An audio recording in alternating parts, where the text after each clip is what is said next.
Le déverrouillage par empreinte digitale est devenu un geste banal. Pourtant, il repose sur une prouesse de sécurité invisible qui a résolu le plus grand maillon faible de l'informatique, l'humain.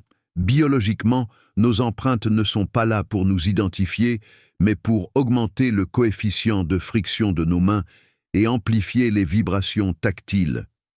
Leur unicité, même chez les jumeaux, provient d'un processus chaotique durant la gestation, influencé par la pression du liquide amniotique. Pour capturer cette signature unique, 3 technologies s'affrontent. Le capteur capacitif mesure les variations de charges électriques entre les crêtes de la peau et l'air des vallées. Le capteur optique, lui, prend une photographie haute résolution sous l'écran. Enfin, le capteur à ultrasons, le plus sophistiqué, bombarde le doigt d'ondes sonores inaudibles pour créer une cartographie 3D précise, capable de traverser le verre et de fonctionner même avec les mains mouillées.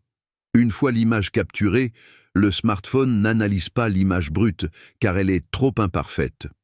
Le processeur applique d'abord une série de traitements mathématiques.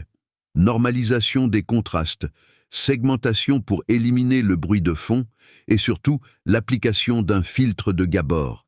Ce filtre est crucial car il oriente et clarifie les lignes de l'empreinte pour en extraire une version squelettisée où chaque crête ne mesure qu'un seul pixel d'épaisseur. C'est sur cette image épurée que l'algorithme va chercher des points de repère spécifiques appelés minuties. Les 2 types principaux sont les terminaisons, où une ligne s'arrête, et les bifurcations, où une ligne se sépare en 2. La magie de la reconnaissance réside dans le fait que votre téléphone ne stocke jamais l'image de votre doigt. Il enregistre uniquement la position relative, l'orientation et le type de ces minuties sous la forme d'un template mathématique compressé. Pour valider une identité, l'algorithme utilise la méthode du crossing number pour compter les pixels voisins et identifier les points de concordance.